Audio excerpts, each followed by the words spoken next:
Sadhguru, when certain youngsters face problems or difficulties like failures, breakups, loss, etc., a few go for drugs or alcohol instead of solving the problem and finding solutions. So, I want to know what is that one hope a person can cling on to even when he is fully shattered from within?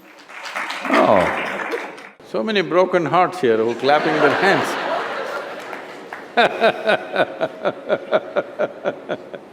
So,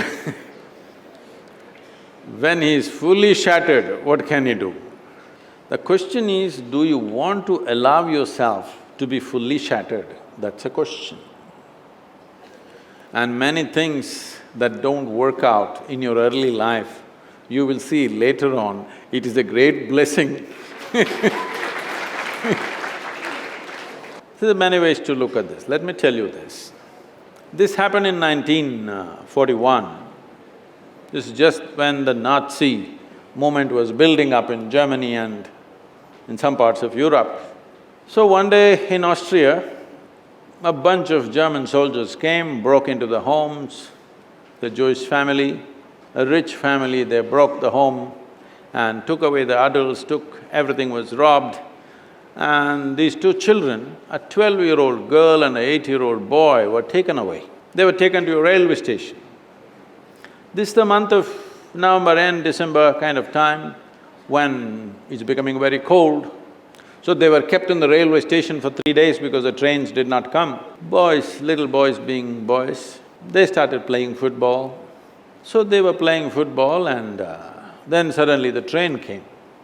The train is not a passenger train, it's a cargo train, the goods train. So when the train came, the soldiers came and rushed everybody into the wagons which are there. Everybody got in and the little boy and the girl also got in, but the little boy forgot to wear his shoes. He left his shoes outside and they pushed him into the wagon. So without shoes he came. His sister, a 12-year-old girl, saw her kid brother coming without shoes and she got mad with him. She held him by the ear, boxed his ears, scolded him nicely, slapped him. Say, "You idiot, already we are in enough trouble, now you come without shoes." Because in Germany in winter, no shoes means you may lose your feet.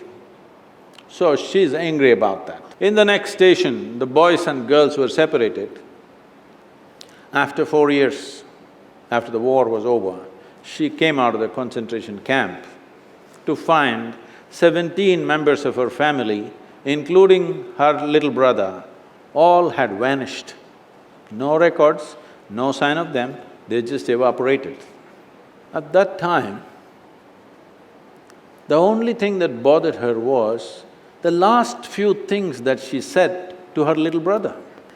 She loves her brother, but the last few things that she said to him were such terrible things, it rang in her mind and troubled her. These are the last things I told my brother and after that I'm never going to see him, he's gone. So she took a vow, if I speak to anybody in my life, I will speak in such a way, if this is my last word, I will not regret. This one thing transformed her life in such a way. She went on to United States, she died in 2006, she did some phenomenal work, built a hospital somewhere near Chicago, I think. She lived a fruitful life. I'm saying, even if you're put through the most horrible situations, either you can come out using that experience as a better human being, or you can use the experience to become a horrible mess. So whenever something hurts you, there are two options. You can either become wounded or you can become wise. This is the choice. The more things hurt you early on in your life, the wiser you should have become, isn't it? But unfortunately, most people become wounded. This is simply because they just need an excuse to turn their own intelligence against themselves, that's all. Especially if the world around you turns against you, is it not very, very important that your intelligence stands up for you?